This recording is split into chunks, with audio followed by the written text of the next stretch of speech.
Bonsoir et bienvenue dans ce 20h, un tour d'horizon de l'actualité nationale et internationale. Alassane Ouattara a communiqué hier au palais présidentiel avec des délégations de femmes de Côte d'Ivoire une rencontre de soutien aux actions du chef de l'État qui vise à renforcer les liens avec le président de la République et lui rendre hommage pour sa politique de promotion des droits de la femme. Le Premier ministre est aux États-Unis pour prendre part aux assemblées de printemps du Fonds monétaire international et de la Banque mondiale. Ce jeudi, Amadou Gon Coulibaly a partagé la vision de la Côte d'Ivoire sur la politique agricole. Dans ce 20h, nous parlerons de la flambée des prix du ciment constatée sur le marché. La tonne de ciment qui se négociait à 85 000 francs CFA est aujourd'hui vendue à 110 voire 115 000 francs CFA. Les regards sont tournés vers les camionneurs. En France, à 3 jours du premier tour, les 11 candidats à la présidentielle se retrouvent ce jeudi pour un débat télévisé, dernière grande occasion médiatique avant l'échéance. Il y a moins d'une heure, on parle d'une fusillade sur les Champs-Élysées. Nous en parlerons dans quelques instants. Voilà pour les principaux titres de ce 20h. Commençons par le palais présidentiel. Alassane Ouattara a communiqué hier avec des délégations de femmes de Côte d'Ivoire et une rencontre hommage pour ses actions de développement en faveur de la femme. Compte rendu complet, Awa Touré. Les femmes de Côte d'Ivoire ont apporté un soutien massif aux actions du président de la République, Alassane Ouattara, le 8 avril au Palais de la Culture. Un meeting géant qui a vu la participation des femmes de toutes les couches socio-professionnelles.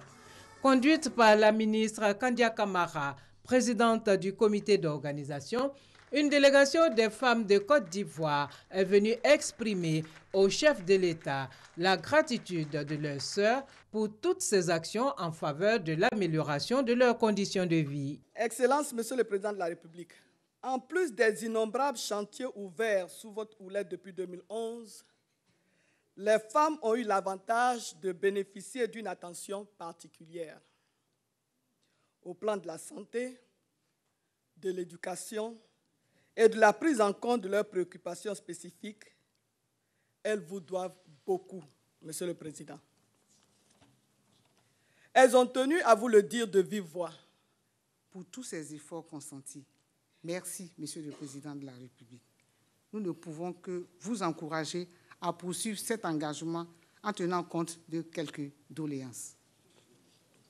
L'adoption des lois organiques pour l'application effective des dispositions constitutionnelles portant sur l'égalité des sexes. Faire des réformes qui tiennent compte des réalités sociologiques, particulièrement la reconnaissance des droits aux concubins et concubines avec les mêmes effets patrimoniaux qu'un mariage régulier.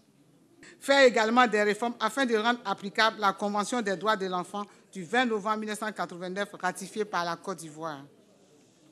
La nécessité d'accroître la représentation des femmes dans les organes décisionnels et dans tous les secteurs d'activité.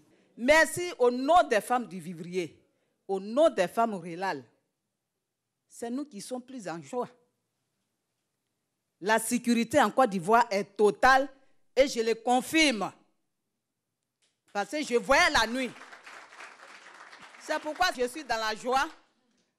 Parce que c'est ça. Un bon président, ça fait vivre un bon pays. Aujourd'hui, la Côte d'Ivoire est tellement meilleure parmi les pays de la sous-région.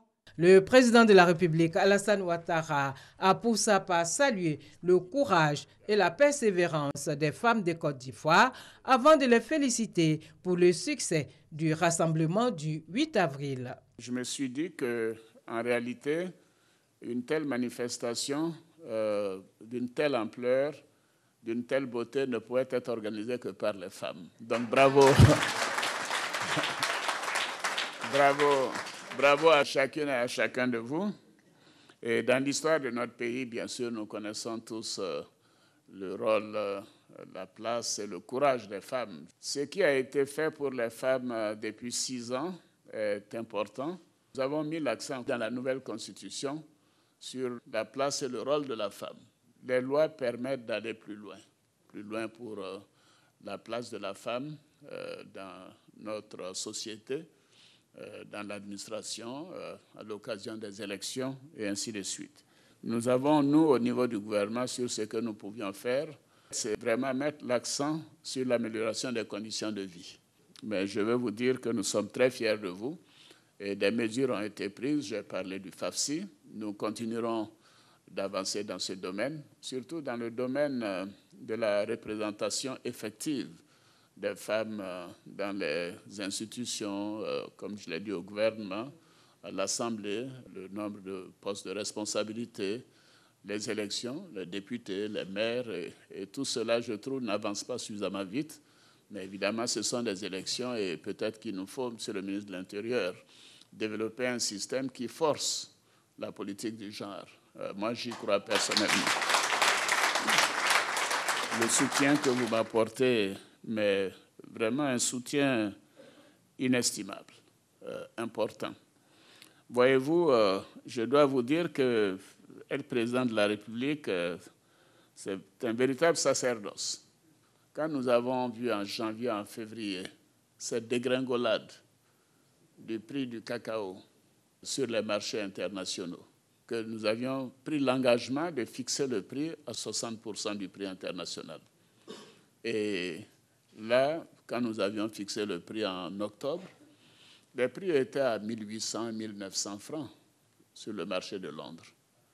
Et petit à petit, les prix ont commencé à descendre. Et au mois de janvier, le prix du cacao est tombé à 1300, et ensuite à 1200, et même à 1100, qui est le prix que nous servons aux producteurs. Alors je dis, mais c'est quand même pas possible.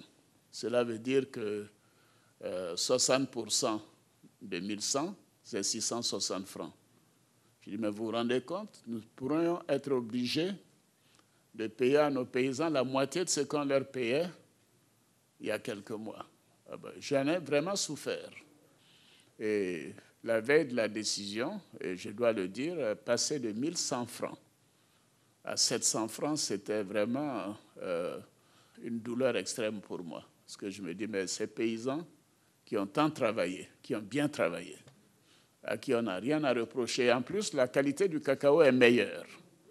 Et nous voilà obligés de réduire donc le prix du cacao de 1100 francs à 700 francs. Autant j'ai été heureux pendant 5 ans parce que tout allait bien, le cacao montait tous les jours. J'appelais la caisse et je leur disais, oh là là, c'est formidable, je vais augmenter à nouveau le prix du cacao. Et là, cette année, nous avons été dans l'obligation de le faire. C'est vous dire que quand j'ai vu cette manifestation de soutien pendant une période aussi difficile, mes chères sœurs, ça m'est allé droit au cœur et je devais vous le dire. Le président de la République a par ailleurs réaffirmé sa détermination à œuvrer sans relâche pour l'amélioration des conditions de vie des populations et en particulier des femmes. Et après la cérémonie, bien évidemment, des femmes ont voulu s'exprimer, donner leurs sentiments au micro d'une femme, Awa Touré. Nous les écoutons. Lorsque les femmes sont derrière un homme, il réussit toujours.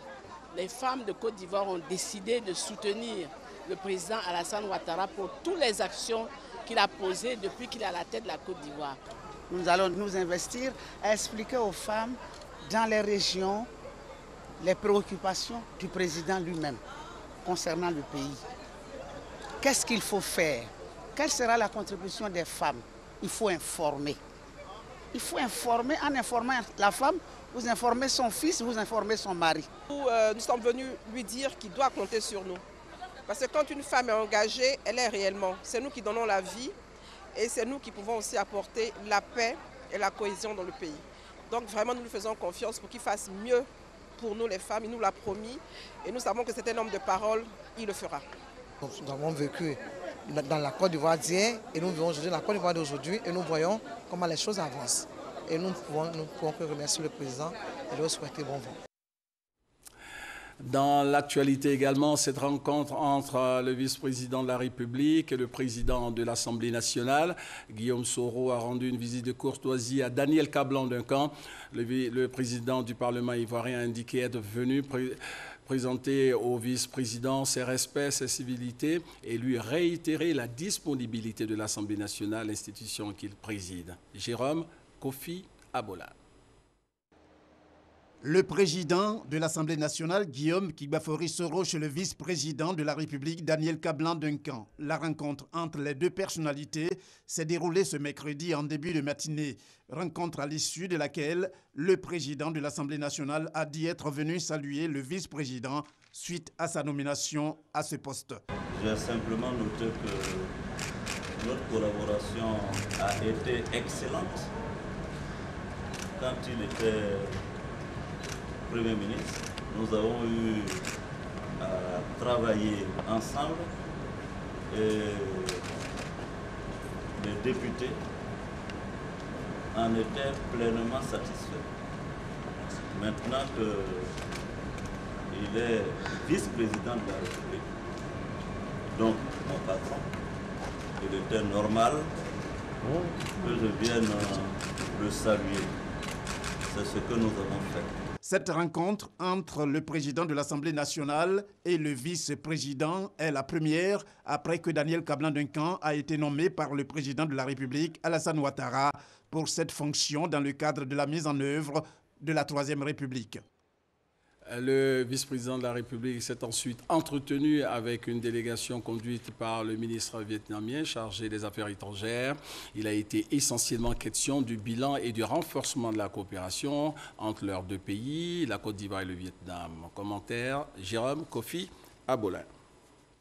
La délégation vietnamienne qui a échangé ce mercredi avec le vice-président Daniel Kablan-Duncan est composée d'environ une trentaine de membres. Délégation conduite par le vice-ministre vietnamien des Affaires étrangères. En fait, il s'agit d'une séance de travail entre parties ivoiriennes et parties vietnamiennes dans le cadre du renforcement de la coopération ivoiro-vietnamienne.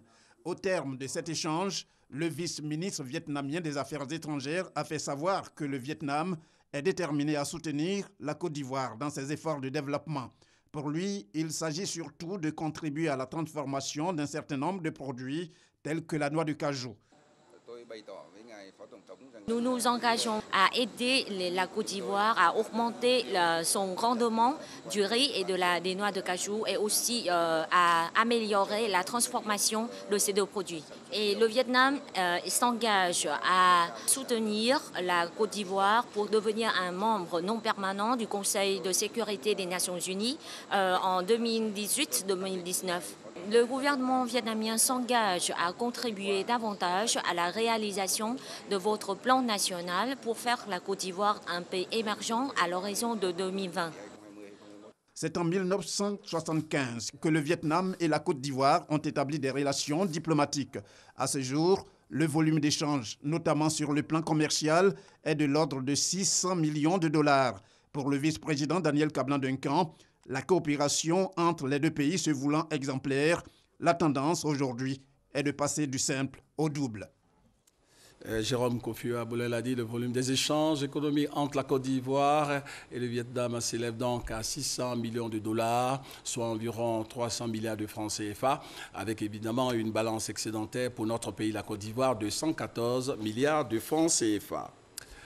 Le Premier ministre Amadou Gon Coulibaly est aux États-Unis pour prendre part aux assemblées du printemps du Fonds monétaire international et de la Banque mondiale. Et cet après-midi, il a été question de l'apport des universités dans la sécurité alimentaire. Eh bien, le chef du gouvernement ivoirien a partagé la position, mais surtout la vision de notre pays, la Côte d'Ivoire, sur la politique agricole. Le point avec notre envoyé spécial sur place aux États-Unis, Koné Adama.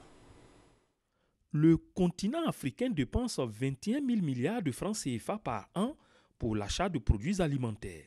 Selon la Banque africaine de développement, ce chiffre atteindra 66 000 milliards de francs CFA en 2030, si rien n'est fait. Pourtant, le continent regorge de potentialités agricoles importantes telles que la terre et la pluviométrie, d'où cet engagement de la Banque mondiale. Je m'engage pour la Banque mondiale.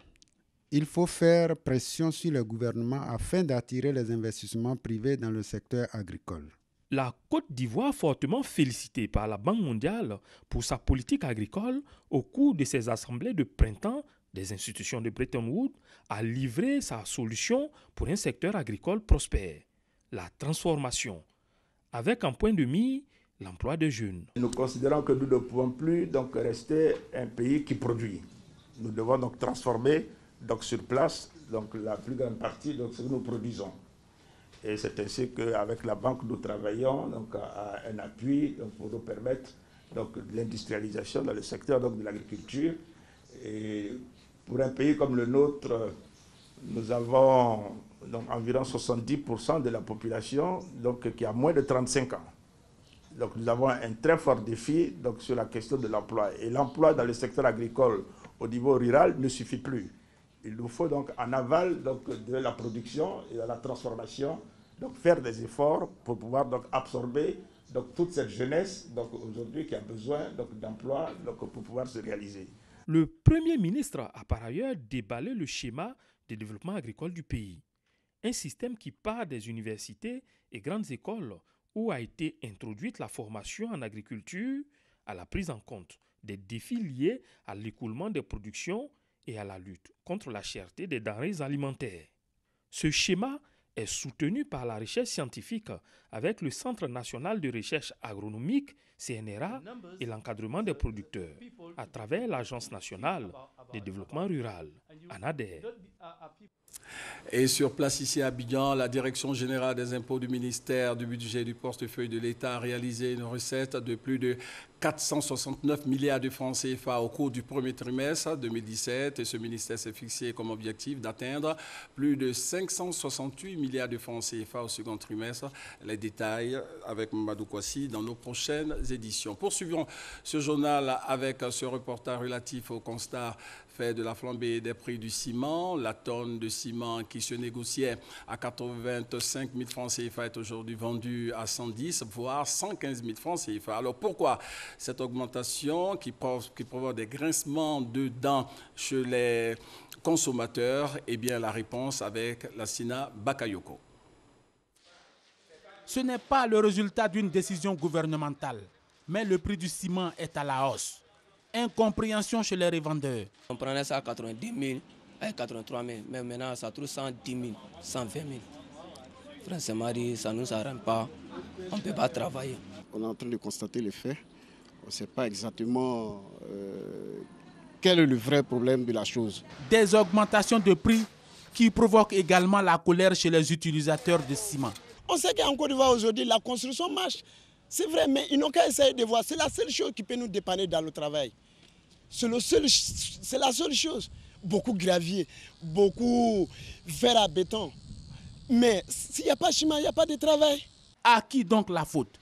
Si les uns se plaignent de l'incapacité des sociétés de ciment à honorer les commandes sollicitées, les autres justifient par une pénurie liée aux grands chantiers routiers ainsi qu'au boom du logement, avec l'installation des sociétés de béton dans le pays. Pointés du doigt, les cimentiers affirment que la structure des prix n'a pas changé dans les usines. Le prix à l'usine est de 78 036 francs la tonne, le CPJ 32. Et ça, c'est sans le transport. C'est-à-dire que dès que vous arrivez à l'usine, vous dites que je vais acheter soit du ciment, on vous dit que le prix du CPJ 32 à l'usine, c'est 78 036 francs la tonne. Autant dire que la relative augmentation des prix du ciment est purement conjoncturelle. Je me dis chaque année, on arrive à la même situation parce que c'est la période où peut-être les gens ont fini de faire leur récolte. Ils ont tout récolté, ils sont venus, ils ont vendu, soit à Abidjan. À leur retour, ils ont besoin de ciment, ou des gens avaient des chantiers qui étaient déjà en instance. Et comme ils ont vendu, ils ont eu un peu d'argent, il faut qu'ils arrivent à investir, à construire. On a besoin du ciment. Donc la demande devient plus forte que l'offre. En plus de la demande qui a fortement progressé avec la fin des récoltes, plusieurs autres facteurs sont évoqués, dont les travaux de réhabilitation du boulevard du port, où sont logées la plupart des cimenteries. Des travaux qui ralentissent la cadence des livraisons au niveau des points de vente. On doit calculer avec tout ça là. Donc c'est ça qui fait que le ciment là est monté. Bah, si tu as fait 5 jours, une semaine, tu n'as pas eu ciment, tu es obligé. Le dernier serment que tu vas avoir, tu es obligé de mettre quelque chose dessus pour que la semaine qui vient, tu as travaillé ou tu n'as pas travaillé, là tu gagnes aussi. Ce sont toutes ces difficultés à se faire livrer rapidement dans les usines qui amène les camionneurs à augmenter le transport. Et sinon, camion, ça va vite. C'est ça qui fait que ouais, y a augmentation sur les marchandises aussi. À ce jour, 4 cimenteries sont en activité en Côte d'Ivoire. Selon l'Association des producteurs de ciment, les besoins du marché ivoirien s'élèvent à 3,6 millions de tonnes par an. Voilà, sachez que la production nationale du ciment est estimée à 4 millions de tonnes pour une demande évaluée à 3 600 000 tonnes. L'offre est donc supérieure à la demande. Alors, comment expliquer cette augmentation? Pour l'instant, cette interrogation reste entière. Le ministre de la Communication, de l'Économie numérique et de la Poste veut élaborer une feuille de route de son ministère pour plus d'efficacité dans l'action gouvernementale. Et pour y arriver, Bruno Koné a réuni ce jeudi ses principaux collaborateurs, conseillers, présidents du conseil d'administration et directeurs généraux. Ils étaient tous à Grand Bassam avec notre reporter Noël Yagno, son témoignage. Le ministère de la Communication, de l'Économie numérique, de la Poste, une dimension, 3 composantes, du beau monde à mettre en ordre de bataille pour une action efficace au service des populations. Surtout que c'est un ministère de portée stratégique pour l'action gouvernementale.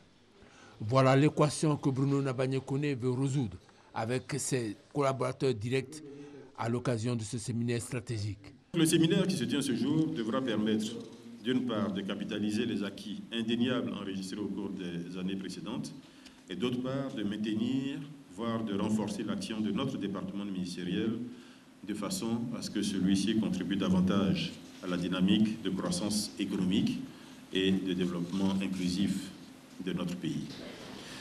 Première exigence, une meilleure connaissance de soi et de l'autre. Faire en sorte que chacun des responsables ici présents comprenne mieux le métier des autres, de façon à ce que le travail d'ensemble s'en trouve facilité et rendu plus efficace.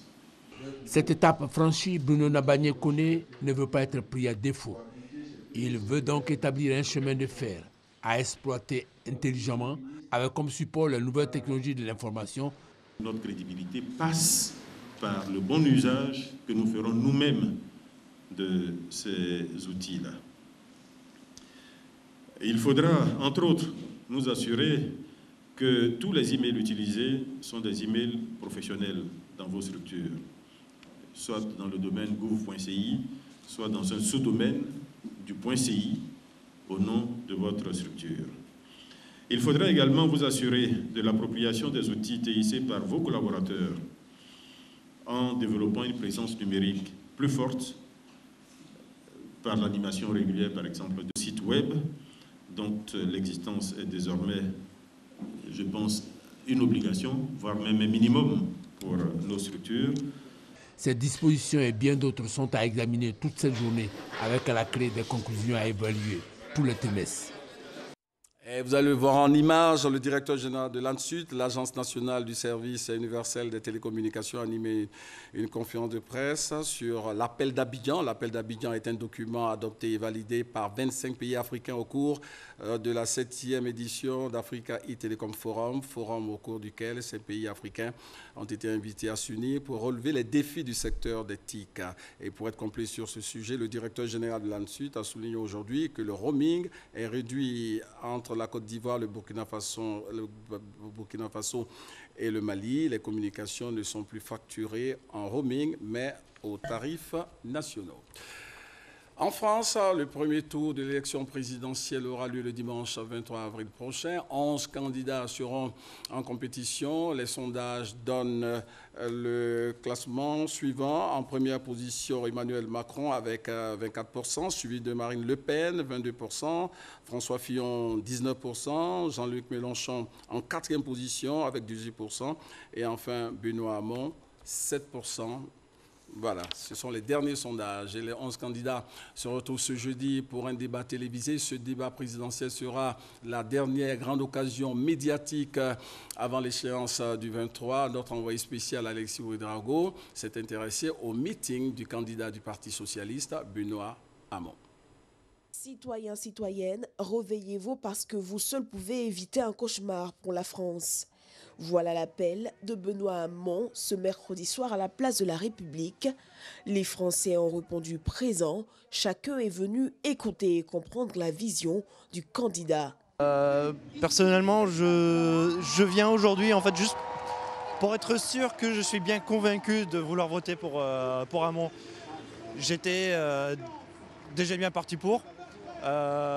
Plus je l'écoute et plus je suis certain de vouloir voter pour lui, bien loin de ceux qui appellent au vote utile, parce que le vote utile c'est un peu souvent voter contre ce en quoi on croit. Quelques 20 000 personnes se sont rassemblées ce mercredi soir à Paris. À 4 jours de la présidentielle, le candidat du Parti socialiste entend convaincre les indécis. Bien avant lui, lundi, Marine Le Pen était au Zénith.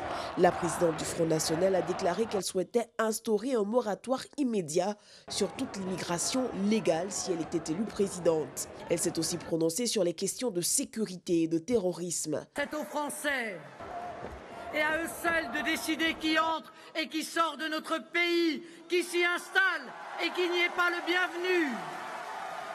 Un autre meeting qui a affiché complet, celui d'Emmanuel Macron, le candidat d'En Marche. Il a souhaité rendre à la France son optimisme en plaidant pour l'accession aux responsabilités des générations nouvelles. Devant un Bercy plein qui a refusé du monde, Macron a appelé la France au rendez-vous de son histoire, à reprendre ce qu'elle a de meilleur, la confiance contre la défiance, l'unité contre la division, l'espoir et le courage contre la résignation. Ce jeudi, François Fillon, lui, entame une tournée en région parisienne. Comme je l'ai annoncé en début de journal, une fusillade a éclaté ce soir même sur les Champs-Élysées. Un homme a tiré sur 2 policiers. L'un d'entre eux serait décédé des suites de ses blessures et l'auteur de cette fusillade a lui aussi été tué. Rendons-nous aux États-Unis où cela fait exactement 3 mois ce jeudi que Donald Trump a fait son entrée à la Maison-Blanche, 100 jours qu'il est aux commandes de la première puissance mondiale. Quel bilan? La réponse de Herman Guivet. Nous sommes le 20 décembre 2016. Aux aurores, les écrans affichent le verdict de la présidentielle américaine. Le nouveau président élu s'appelle Donald Trump. Il vient de déjouer tous les sondages et faire mentir les pronostics qui le donnaient pour perdant. Il vient surtout d'entamer le décompte du calendrier des surprises. Le 20 janvier 2017, devant des millions d'Américains et téléspectateurs, Donald Trump prête serment et fait officiellement son entrée à la Maison-Blanche. Le nouveau président signe à chaud un décret présidentiel contre l'Obamacare, réforme phare de son prédécesseur Barack Obama. Il marque sa rupture avec l'ancienne administration. Les décrets s'enchaînent comme un jeu de cartes battu autour d'une table. Le nouveau président américain veut tenir ses promesses de campagne. Donald Trump limoge la ministre intérimaire de la Justice, Sally Yates, pour s'être opposée au décret présidentiel anti-immigration. Il procède ensuite au retrait des États-Unis de l'accord de libre-échange transpacifique, à la suppression des 3/4 des réglementations, puis à la baisse massive des impôts sur les sociétés. Donald Trump décrète la construction d'un mur entre les États-Unis et le Mexique aux frais du Mexique. Question de sécurité nationale. Les ressortissants d'Iran, d'Irak, du Yémen, de la Somalie, du Soudan et de la Libye sont interdits d'entrer aux États-Unis pour une durée de 90 jours. Le temps de revoir les critères d'octroi de visa, à l'exception de ceux qui avaient la double nationalité américaine et certains visas diplomatiques. Dans une interview accordée aux journaux allemands Bild et britannique The Times, il tire à boulet rouge sur la politique des dirigeants européens et accuse l'Allemagne de dominer l'Europe. Sur le dossier syrien, l'Amérique montre ses muscles. 59 missiles sont lancés en direction de la Syrie en réponse à l'attaque chimique contre Khan Sheikhoun. En Afghanistan, c'est la mer des bombes qui se fait entendre. Décrit comme imprévisible, le mania de l'immobilier et star provocatrice de télé-réalité, devenu président, n'a rien perdu de sa hargne. Dans ses habits de nouveau président, il reste le président américain, élu par les Américains pour défendre les intérêts américains. Séparation douloureuse, décédé le 23 mars dernier au Maroc, le général Mathias Doué a été inhumé aujourd'hui. Un hommage lui a été rendu à l'état-major des armées. Hier, la levée de corps de l'ex-chef d'état-major des forces de défense et de sécurité a rassemblé autorités politiques et administratives ainsi que la haute hiérarchie des corps habillés de Côte d'Ivoire. L'armée ivoirienne, en deuil, rend hommage à l'une de ses grandes figures. Le général Mathias Doué, décédé le jeudi 23 mars dernier au Maroc, porté par ses cadets, a reçu ses derniers hommages militaires en présence du ministre chargé de la Défense, Alain Richard Donvaï. L'ex-chef d'état-major de 1999 à 2000, le général Soumaïla Diabagati, a rendu hommage à un ami, un compagnon, un promotionnaire et un frère d'armes. Vous ne méritez pas de nous quitter ainsi. Nous ne pourrons plus profiter de votre emblématique présence, ni de vos conseils avisés, de votre gentillesse, encore moins échanger des souvenirs heureux. Mais nous pourrons toujours garder votre souvenir vif dans nos esprits et vous réserver des pensées pieuses pour le repos de votre âme. Le général de brigade Lassina Doumbia, chef d'état-major général des armées adjoint, a lui rendu hommage à un ancien. Vos qualités de leader ont fait de nous vos disciples. Vous étiez le chef qui savait se faire craindre sans se faire haïr, se faire aimer sans perdre l'autorité, qui savait mêler l'attitude de l'homme aimable à la fermeté des vertus militaires. Décédé à l'âge de 71 ans, le 8e chef d'état-major des armées sera conduit à sa dernière demeure au cimetière de Williamsville. Nous sommes maintenant en duplex avec notre envoyé spécial à Paris, Alexis Ouedraogo. Alexis nous parle donc de ce qui s'est passé tout à l'heure sur les Champs-Élysées à Paris. Alexis. Bonsoir. Eh bien, situation très tendue ce soir ici à Paris où quelques hommes en voiture sur les Champs-Élysées ont ouvert le feu sur 2 policiers. Ils en ont abattu un et blessé un autre grièvement. Très vite, le secteur a été quadrillé par les forces de défense et de sécurité, lourdement armés, lourdement équipés. Ils s'assurent d'évacuer la zone. Nous avons été sommés de quitter la zone. La zone a été évacuée et les dispositions sécuritaires ont été très renforcées. Devant plusieurs commissariats où nous sommes passés, eh bien, c'est l'alerte maximale. Les policiers sont armés jusqu'aux dents et s'assurent qu'il n'y ait pas de débordement. Pour l'heure, il n'y a pas plus de précision. Une chose est certaine, Paris aura une nuit très tendue ce soir. Et vous soyez prudents tout simplement, Alexis Ouedraogo. Fin de cette édition, merci de l'avoir suivi.